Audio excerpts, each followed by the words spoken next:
ভবেৎ নমঃ। কলিযুগ পাবন অবতার পরম করুণাময় শ্রী গৌরাঙ্গ সুন্দরের পরম অন্তরঙ্গ প্রিয় পার্শ্বদ পূজ্যপাদ শ্রী সনাতন গোস্বামী পাদ রূপ গোস্বামী বা শ্রী গোস্বামী পাদের গ্রন্থাবলী অবলম্বনে সংকলিত স্বর্ণগত শ্রদ্ধার সম্বন্ধে আলোচনা হইতেছে।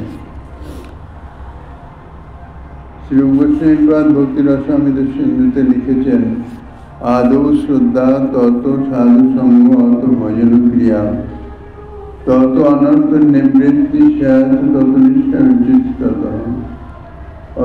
অথাশক্তি তত ভাব তত প্রেম ভূঞ্চতি সাধকানময় প্রেম প্রাদুর্ভাবে ভবে ক্রম।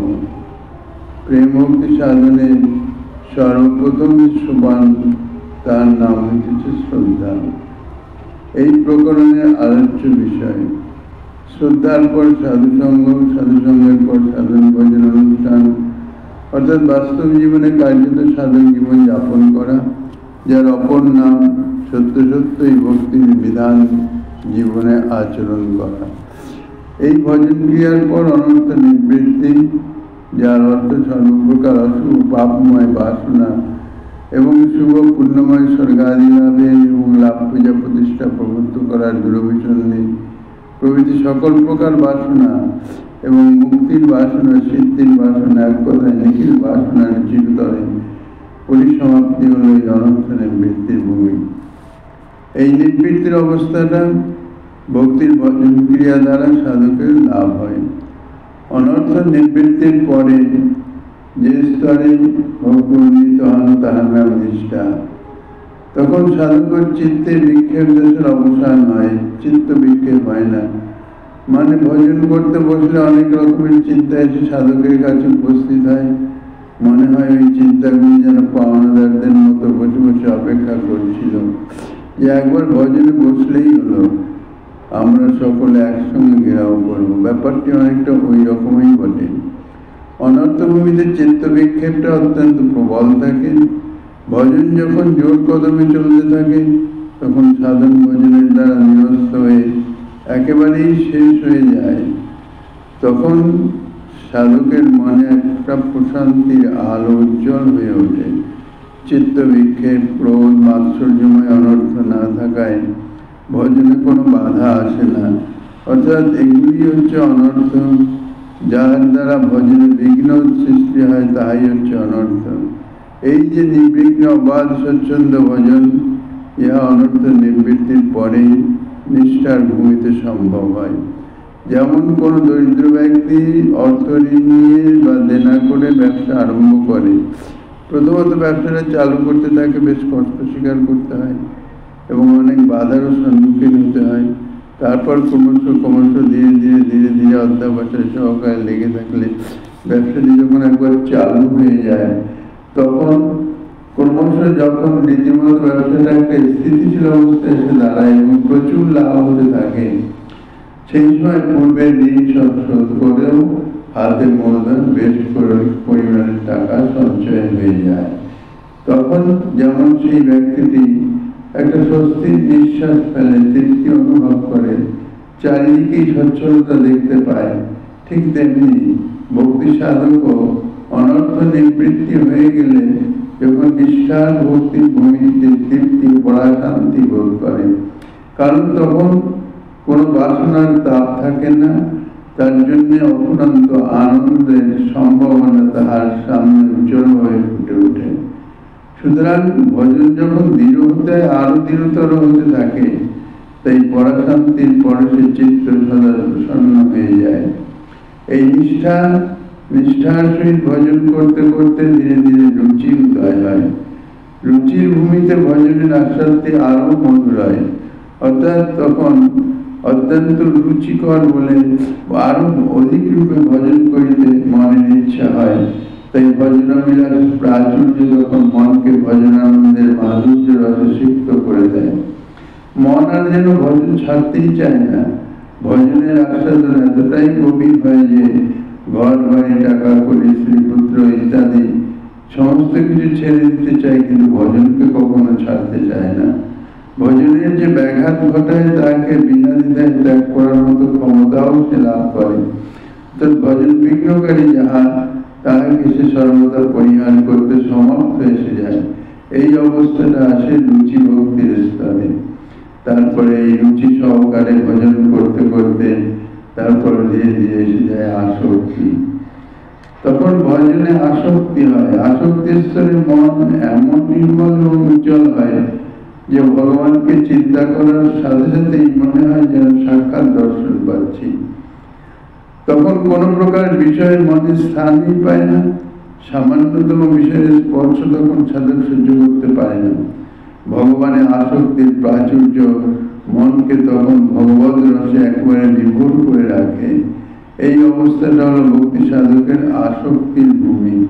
অর্থাৎ আসক্তির স্তরে উন্নীত হলে অত্যন্ত আসক্ত সহকারে, প্রথম জীবনে ভজনের পূর্বে যেমন অত্যন্ত আসক্ত সহকারে বিষয় ভোগ করিত, ঠিক সেই রকম এখন তার সম্পূর্ণ বিপরীত। আসক্তি সহকারে ভজন রস আস্বাদন করিতেছে। ভজন থেকে উত্থিত চিন্ময় আনন্দকেই ভজন আনন্দ বলা হয়। গীতা শাস্ত্রের ভাষায় শ্রী গোবিন্দ বলেছেন অর্জুনকে, জনলব্ধা চাপরং লাভং মন্যতে নাধিকং তত।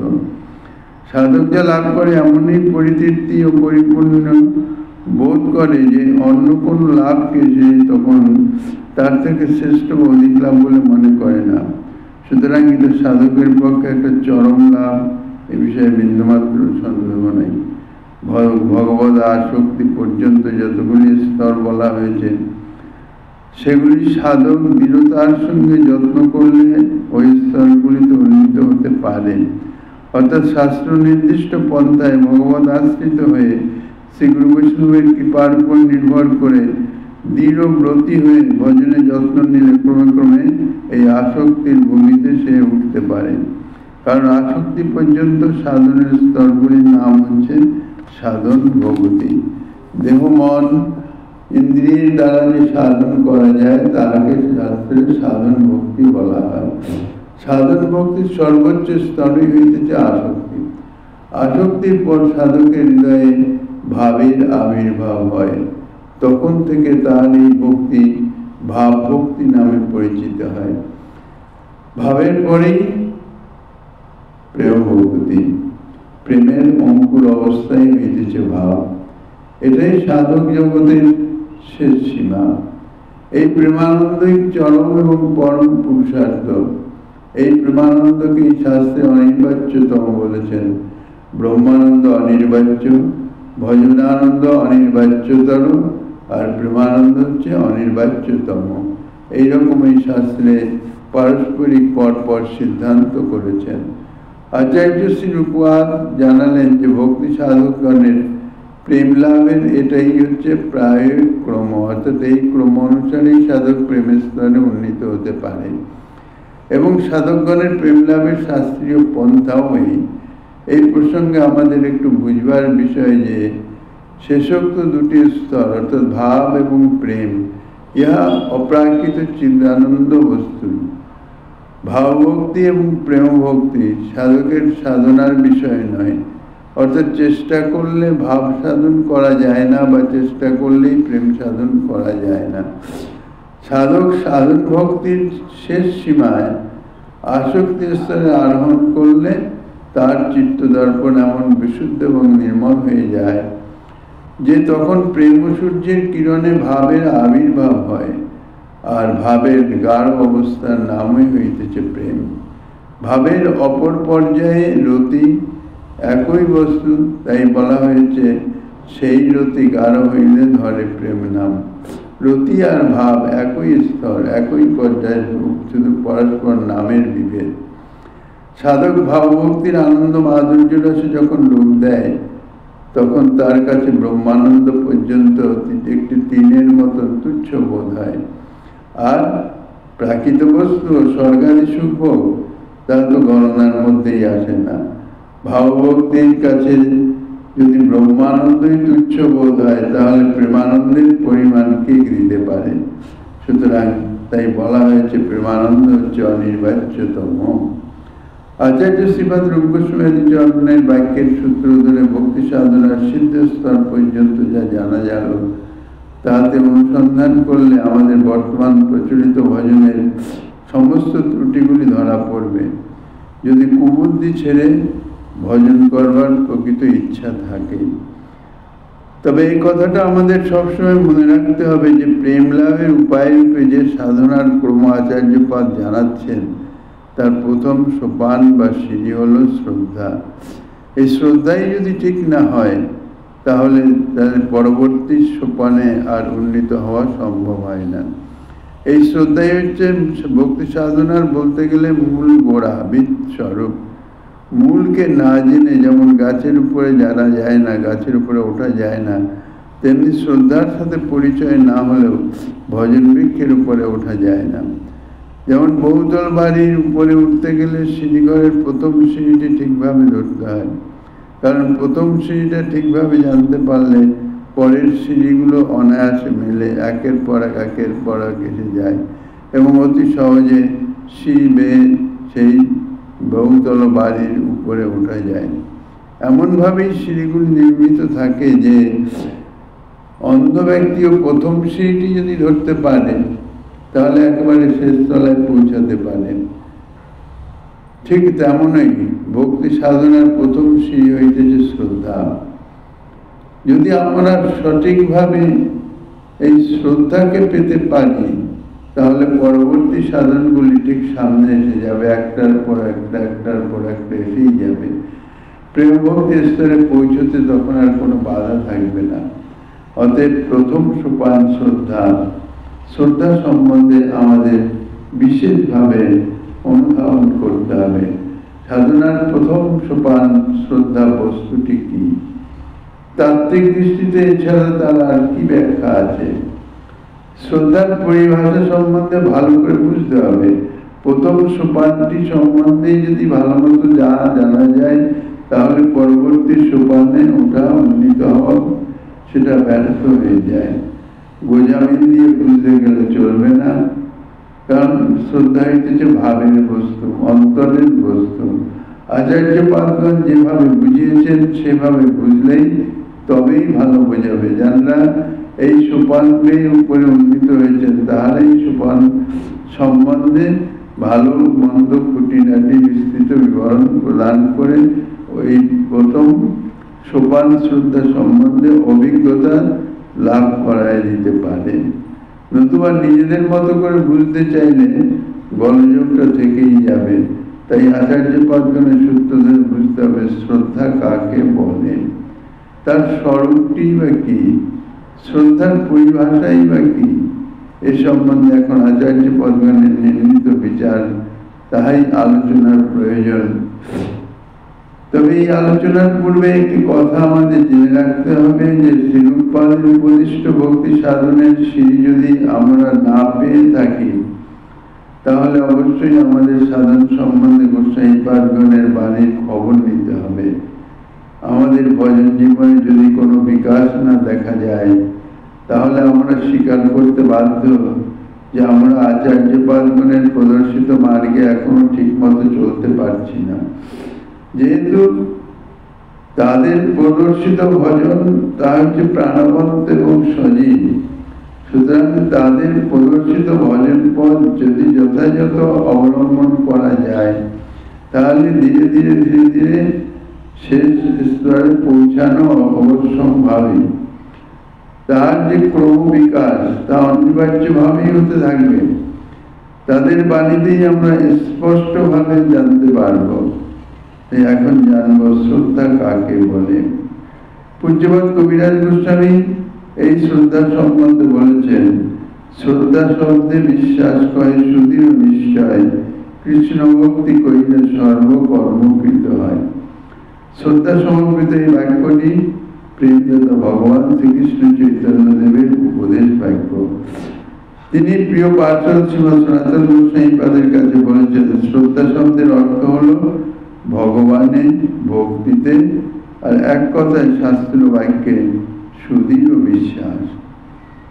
প্রথম কথা, ভগবান আছেন, তারই সত্তায় এই বিশাল বিশ্ব জগৎটি টিকে আছে।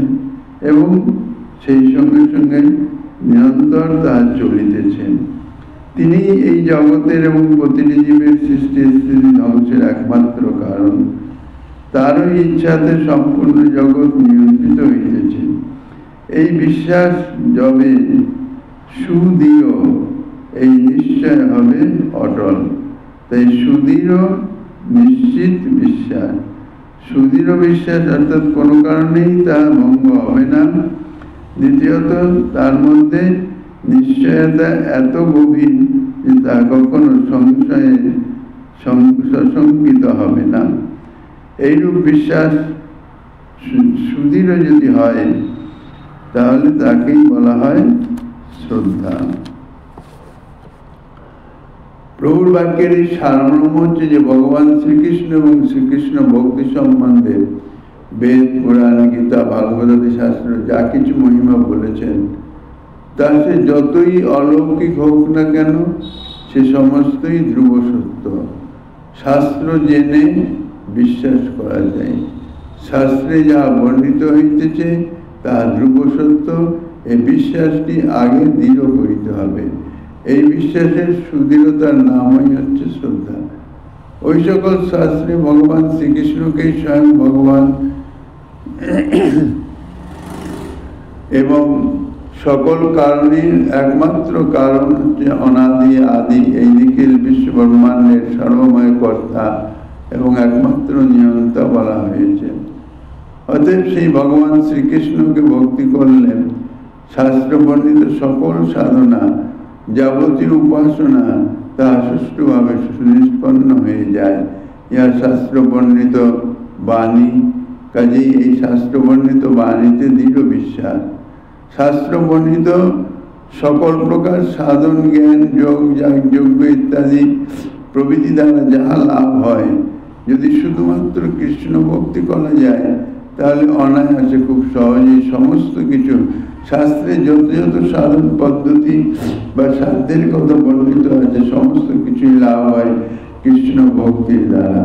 এই কথাকে সুদৃঢ়ভাবে সুনিশ্চয়রূপে বিশ্বাস করার নামই হচ্ছে যথার্থ শ্রদ্ধা।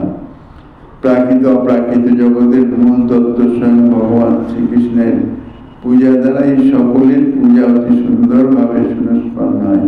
যেহেতু ভগবান শ্রীকৃষ্ণই হচ্ছেন অনাদি আদি, সর্বকারণ কারণ স্বয়ং ভগবান ব্রহ্মা। তার উপরে কেউ নাই, সকলেই তার থেকেই প্রকাশিত, তার থেকেই আবির্ভূত।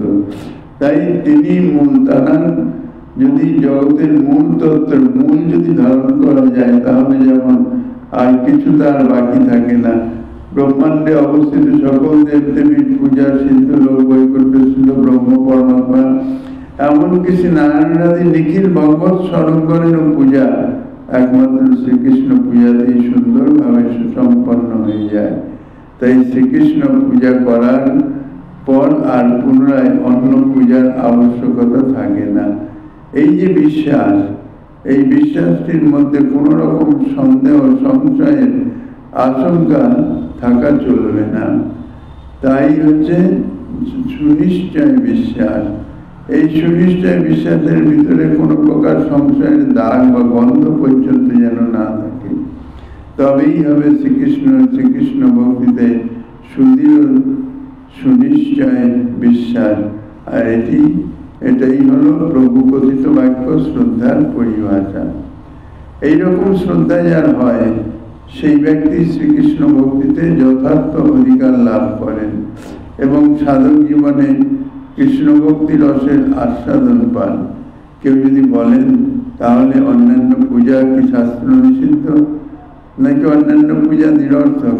কারণ শাস্ত্রে বহু রকম পূজা বিধির কথা বলা হয়েছে, তার বহু রকম অর্থের কথা বলা হয়েছে।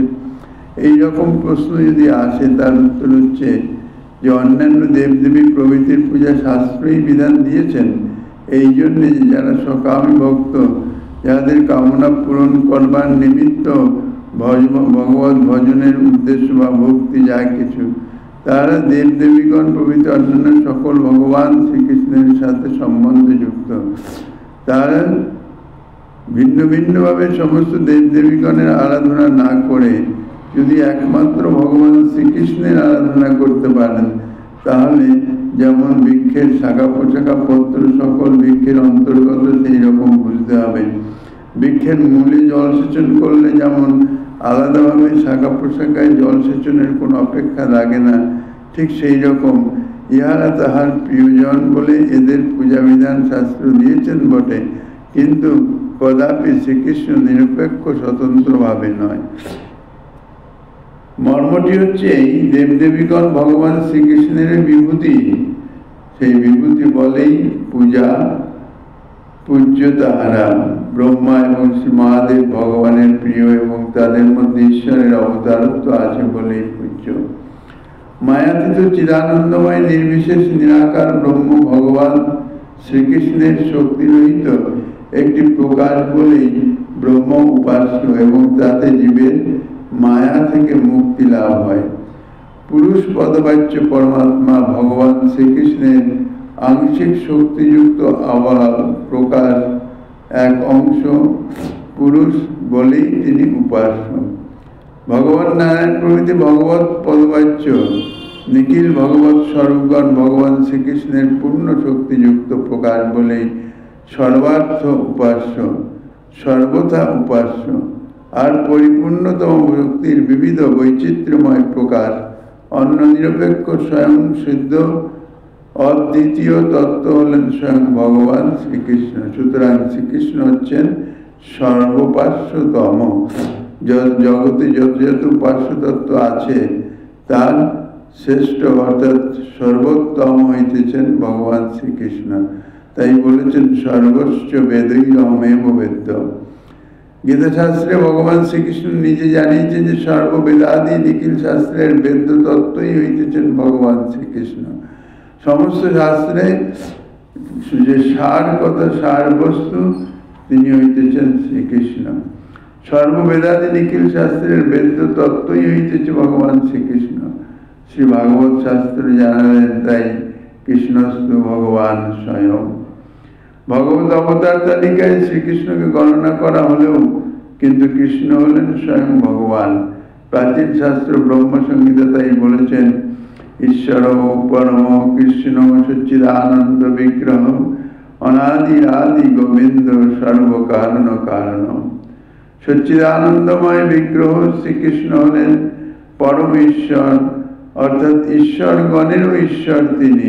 তাঁর থেকেই যত যত ঈশ্বর স্বরূপের প্রাদুর্ভাব। তিনি নিজে অনাদি কিন্তু সকলের আদি, অন্যান্য ভগবত স্বরূপের তিনি হচ্ছেন আদি। যেহেতু তিনি একমাত্র সর্বকারণেরও কারণ, যার নাম হইতেছেন গোবিন্দ। গৌড়ীয় বৈষ্ণবাচার্য পাদগণ সূক্ষ্ম বিচার শাস্ত্র বিচারের সুদৃঢ় ভিত্তিতে স্বয়ং ভগবান শ্রীকৃষ্ণ সম্বন্ধে তাত্ত্বিক দৃষ্টিকোণ যে মর্ম প্রকাশ করেছেন, তার পরিষ্কার অর্থটি হল শ্রী চৈতন্য চরিতামৃতগ্রন্থে পরিষ্কার ভাবে বলেছেন, পরমেশ্বর কৃষ্ণ স্বয়ং ভগবান সর্ব অবতারী সর্বকারণ প্রধান। অনন্ত বৈকুণ্ঠ আর অনন্ত অবতার, অনন্ত ব্রহ্মাণ্ড ইহা সবার আধার। সচ্চিদানন্দ তনু ব্রজেন্দ্র নন্দন সর্বৈশ্বর্য সর্বশক্তি সর্বরসপূর্ণ। এই সকল পয়ের মর্ম এই যে মায়াময় প্রাকৃত জগতে অনন্ত কোটি ব্রহ্মাণ্ড, মায়াতীত অপ্রাকৃত জগতে চিৎ জগতে অবস্থিত সচ্চিদানন্দ নির্বিশেষ নিরাকার নিপুণ প্রকাশ ব্রহ্ম সচ্চিদানন্দ সবিশেষ সাকার সগুণ অপ্রকাশ অনন্ত কোটি বৈকুণ্ঠ আদি ভগবত ধাম সকল এবং মায়াতীত সচ্চিদানন্দ ঘন বিগ্রহ নিখিল ভগবত স্বরূপ অবতারগণ এবং মহানারায়ণ প্রভৃতি অনন্ত যে ভগবত স্বরূপ, সকল ভগবত স্বরূপের সকলের আধার এবং প্রকাশক হলেন স্বয়ং ভগবান শ্রীকৃষ্ণ। তাই তাহার সমান কোনো তত্ত্ব নাই। সমানই যদি না থাকে তাহলে অধিকের তো কোনো প্রশ্নই নাই। ভগবান শ্রীকৃষ্ণই সর্বময় কর্তা, একমাত্র নিয়ন্তা বলেই তাকে শাস্ত্রের স্বয়ং ভগবান বলা হয়েছে। এই সকল কারণে ভগবান শ্রীকৃষ্ণকে সর্বকারণের কারণ, সর্ব অবতারের অবতারী এবং সর্ব অংশের অংশী বলা হয়ে থাকে। করুণায়, ঐশ্বর্যে, মাধুর্যে তিনি অসমর্থ, তাহার প্রভুত্ব কোথাও ব্যাহত হয় না। তিনি অচিন্ত শক্তিতে সকলেরই প্রভু। প্রাকৃত অপ্রাকৃত জগতের মধ্যে শ্রীমতী দুর্গা, লক্ষ্মী, সরস্বতী প্রভৃতি নিখিল শক্তিবর্গ দ্বারা শ্রীকৃষ্ণ নিত্য সেবিত। ব্রহ্মা, শিবাদি দেবতাগণ কর্তৃক সর্বদা পূজিত। সর্বময় কর্তা হলেন ভগবান শ্রীকৃষ্ণ। তাই বলা হয়েছে, একেলা ঈশ্বর কৃষ্ণ আর সর্বভৃত্য, যারে জইছে নাচায় সে তৈছে করে নিত্য। এ সকল উক্তি কেবল ছন্দ মিলন নয়, সম্পূর্ণ শাস্ত্র প্রমাণের উপর প্রতিষ্ঠিত। ভগবান শ্রীকৃষ্ণ তিনি অনন্ত ঐশ্বর্যময়, অনন্ত মাধুর্যময়, সর্বশক্তিময় এবং সর্বরসময়, এক অত্যাশ্চর্য অচিন্ত তত্ত্ব। তিনি পারেন না এমন কোনো বিষয় থাকিতে পারেন না। তিনি সর্বকারণের কারণ বলে তার শ্রীপাদ পদ্মে ভক্তি দ্বারা যাবতীয় পুরুষার্থ অনায়াসেই লব্ধ হয়। ভগবান শ্রীকৃষ্ণ যাবতীয় বস্তু পদার্থ এবং নিখিল পরতত্ত্বের মূল তত্ত্ব বলেই তার পূজায় সকলের পূজা সুনিষ্পন্ন হয়ে যায়। একথা গীতাশাস্ত্র দৃষ্টান্ত সহকারে জানিয়েছেন। যে নিম্নোক্ত শ্লোকে তা বলা হয়েছে। শ্লোকটি স্বয়ং ভগবান শ্রীকৃষ্ণ চৈতন্য দেব তার প্রিয় পার্শ্ব শ্রী সনাতন গোস্বামীর নিকটে প্রমাণ বাক্য রূপে উল্লেখ করেছেন। শ্রীমদ্ ভাগবত বলেছেন, যথা তরোর মূল নিষেচনেন তিপ্পন্তি তৎ স্কন্দ ভুজপ শাখা প্রাণোপহারশ্চ যথেন্দ্রিয়াণং ততৈব সর্বারহণমচ্যুতেজ্যা। অর্থাৎ সর্বপ্রকারের কারণের কারণ স্বয়ং ভগবান শ্রীকৃষ্ণের পূজা দ্বারা অন্যান্য পূজার সকলের পূজাই সম্ভব হয়ে যায়। কী করে সম্ভব হয়? সাধারণ মানুষও যাতে বুঝতে পারে, তাই এই দৃষ্টান্ত দিয়েছেন যে একটি বিশাল বৃক্ষের মূলে যদি জলসেচন করা হয়, তার মূলে জলসেচন করলে আর আলাদা করে তার কাণ্ডে, তার স্কন্ধ, শাখা, উপশাখা, পত্র, পুষ্প ইত্যাদিতে জলসেচনের কোনো প্রয়োজন হয় না। বরং মূলে জলসেচন না করে যদি শাখা, প্রশাখা, উপশাখায় জলসেচন করা হয়, তাহলে মূল শুকিয়ে গিয়ে বৃক্ষটি মৃত হয়ে যায়। বৃক্ষের মূলে জল প্রদান করলে তাহাতেই তার মূলের মূল সেই জল থেকে রস সৃষ্টি করে তাহা যেমন শাখা, উপশাখা, পত্র, পুষ্পের পল্লবে ছড়িয়ে দেয়।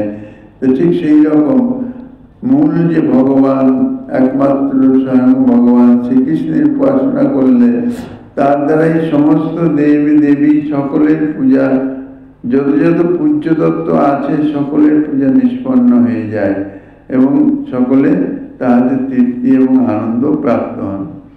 দ্বিতীয় দৃষ্টান্ত হলো, যেমন প্রাণকে আহার দিলে আর ভোজন দ্বারা প্রাণের তৃপ্তি সাধন করলেই দেহের সাথে সাথে ইন্দ্রিয়ের পরিতৃপ্তি হয়, তেমনি সকল কারণের কারণ, সকলের মূল ও প্রাণ স্বরূপ স্বয়ং ভগবান শ্রীকৃষ্ণের পূজাতেই অনন্ত ভগবৎ স্বরূপগণের বা যাবতীয় দেব দেবীগণ যারা উচ্চ তত্ত্ব যাহারা, তাদের সকলেরই পূজা হয়ে যায়। একথা কেবল যুক্তি বিচারের উপর বলা হয় না, পরন্তু সুদৃঢ় শাস্ত্র প্রমাণ বাক্যের উপরেই প্রতিষ্ঠিত। এই শ্লোকের মর্ম উদ্ঘাটনে শ্রীধর সাইপাদ ব্যাখ্যা করেছেন, সেটি বড় চমৎকার। তিনি লিখেছেন, নানা প্রকার কর্ম দ্বারা সেই সেই দেবতার তুষ্টি সম্পাদন করে যা ফল হয়, সেই সমস্ত ফল কেবল শ্রীহরির প্রীতি দ্বারা অনায়াসেই লাভ হয়। কিন্তু শ্রীহরি সম্বন্ধ রহিত হয়ে, শ্রীহরির সঙ্গে কোনো সম্বন্ধ না রেখে, শ্রীহরির পূজা না করে শুধুমাত্র দেবতাগণের যদি আরাধনা করা হয়, তাহলে কিন্তু বাস্তবত কোনো ফলই লাভ হয় না।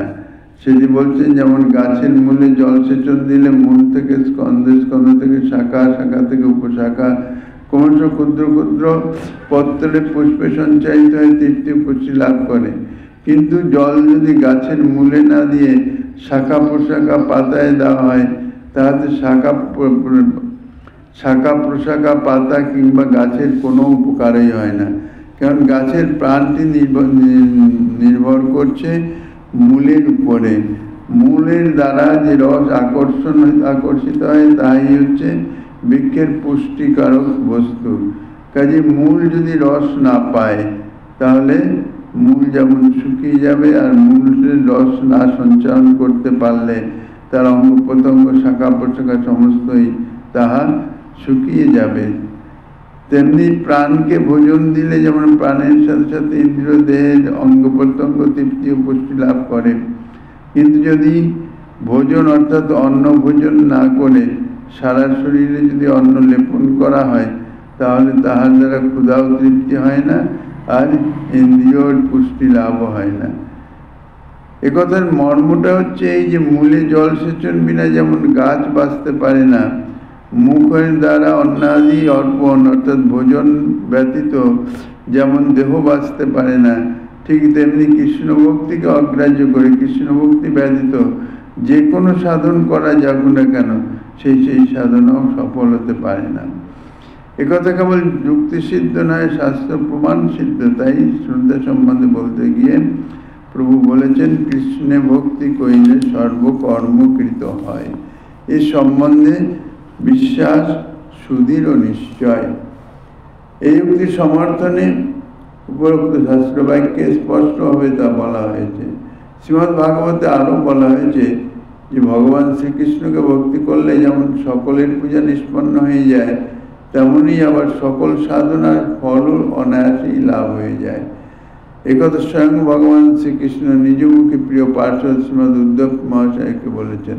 শ্রীমদ্ ভাগবতের 11 স্কন্ধে বর্ণিত আছে, যৎ কর্মভির্যৎ তপসা জ্ঞান বৈরাগ্যতশ্চ যৎ যোগেন দান ধর্মেন শ্রেয়োভিরিতরৈরপি সর্বং মদ্ভক্তি যোগেন মদ্ভক্ত লভতে অঞ্জসা স্বর্গাপবর্গং মধ্যাম কথঞ্চিৎ যদি বাঞ্ছতি। বলছেন, হে উদ্ধব, বিবিধ বৈদিক এবং লৌকিক কর্ম দ্বারা যা লাভ হয়, সুতীব্র তপস্যা দ্বারা যা লাভ হয়, জ্ঞান ও বৈরাগ্য সাধন দ্বারা যে পুরুষার্থ প্রাপ্ত হওয়া যায়, বা অষ্টাঙ্গ যোগ সাধনার দ্বারা যে সিদ্ধি লাভ হয়, নানা প্রকার দান, তীর্থযাত্রা, বিবিধ প্রকার ব্রত আদি শ্রেয় সাধন ধর্ম ইত্যাদি দ্বারা, অর্থাৎ জগতে ধর্ম বলে যাহা কিছু আছে সেই সমস্ত দ্বারা যথাযথ পালন করাতে যাহা কিছু লাভ হয়, শুধুমাত্র আমার ভক্ত আমাতে ভক্তি দ্বারাই সেই সমুদয় বস্তু অনায়াসে খুব সহজেই লাভ করে। সেই সমুদয় বস্তু অতি সহজেই তিনি প্রাপ্ত হয়ে যান শুধুমাত্র আমার ভজনা করলে। এবং যদি তিনি ইচ্ছা করেন তবে স্বর্গ প্রপঞ্চ সুখ, অপবর্গ মুক্তি সুখ এবং আমার বৈকুণ্ঠাদি লোক সে সকল প্রাপ্ত হয়ে যান। অতএব কেবল কৃষ্ণ ভক্তি দ্বারাই যাবতীয় সাধনার ফল খুব সহজেই যে লাভ করা যায় তা এই শ্লোক দুটিতে স্পষ্টভাবেই বলা হয়েছে। ভাগবতের সুবিখ্যাত প্রাচীন টিকাকার আচার্য শ্রীধর স্বামীপাদ শ্রীকৃষ্ণ কথিত ভক্তির অসমর্থ মহিমা জানাতে গিয়ে টিকায় লিখেছেন, তত্র চ ভক্তির অনন্য নিরপেক্ষত্বাদন্যস্য তৎসাপেক্ষত্বাদ ভক্তি যোগ এব শ্রেষ্ঠ ইতি। অর্থাৎ ভগবত ভক্তি অন্য কোনো সাধনের অপেক্ষা না করে স্বয়ং সর্বপ্রকার ফল দান করার ক্ষমতা রাখেন।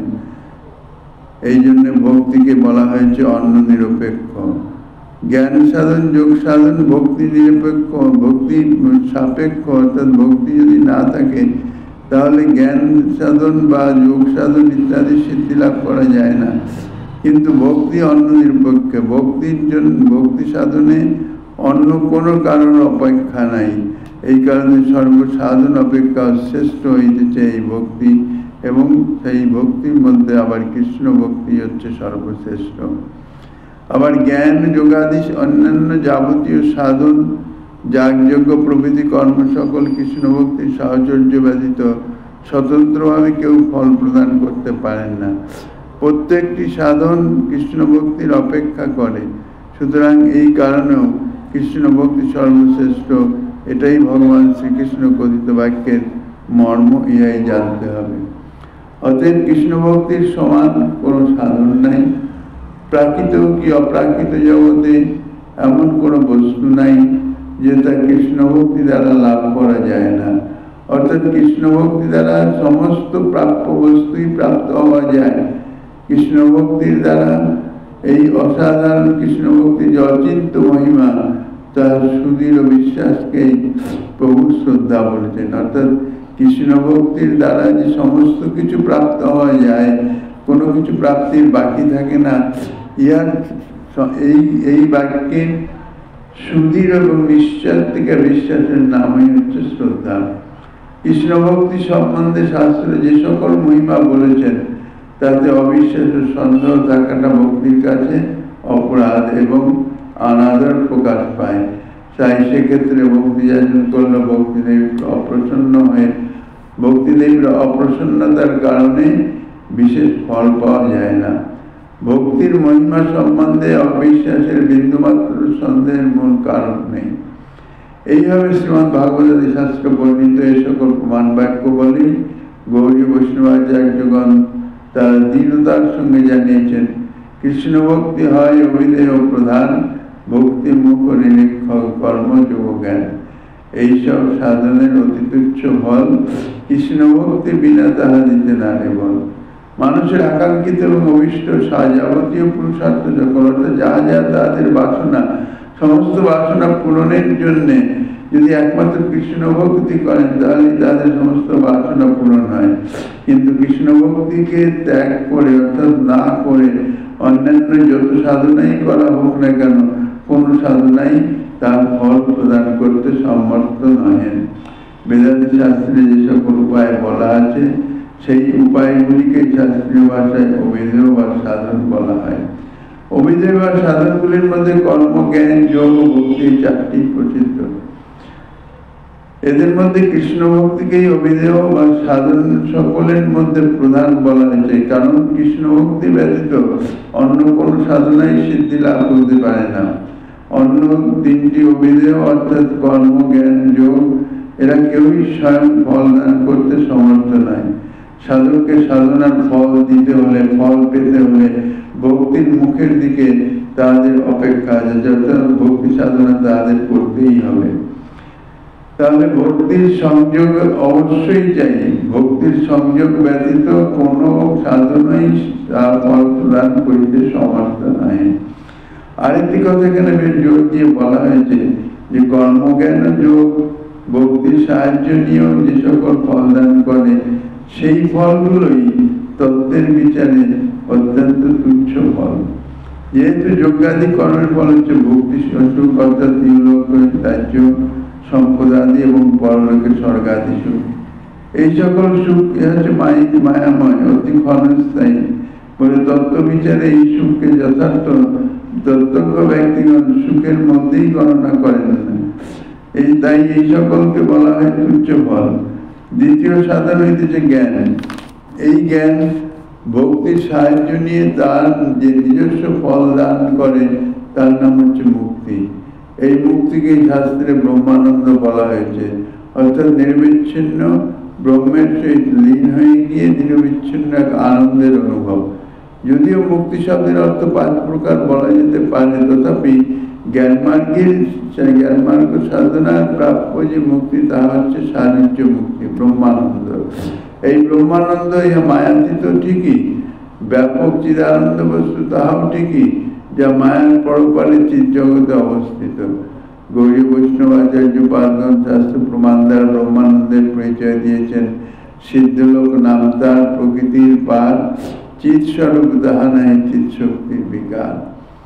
এই আনন্দ ব্যাপক এবং বিভু হলেও এখানে এই চিদানন্দকে কোনো শক্তির প্রকাশ না থাকায় কোনো বৈচিত্র্যই নাই, নিরবিচ্ছিন্ন ভাবে একভাবে এক ব্রহ্মানন্দের এক অভূতপূর্ব আনন্দের অনুভব মাত্র। তাই আনন্দ বৈচিত্র্য নাই, কিন্তু কৃষ্ণ ভক্তি দ্বারা প্রাপ্ত কৃষ্ণ মাধুর্যানন্দের মধ্যে যে অনন্ত চিদানন্দ রস মাধুর্যের অদ্ভুত বৈচিত্র্য আছে, সেই আনন্দ সাগরের কাছে ব্যাপক ব্রহ্মানন্দ বস্তুত তুচ্ছ বলেই প্রতীতি হয়।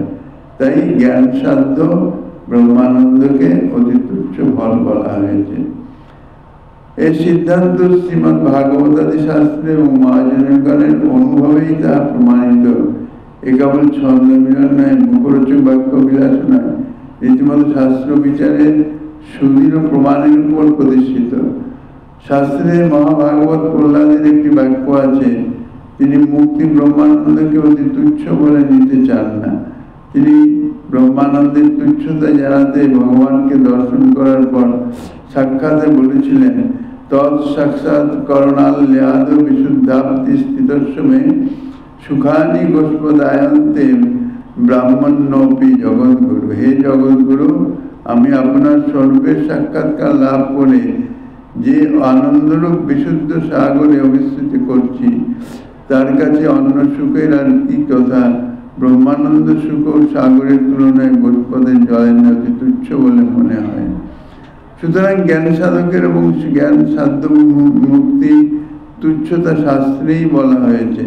শাস্ত্রে আরো বলা হয়েছে যে ভক্তিরহিত জ্ঞান যতই শুদ্ধ হোক না কেন, তা কখনো জীবকে মুক্তি দিতে পারে না।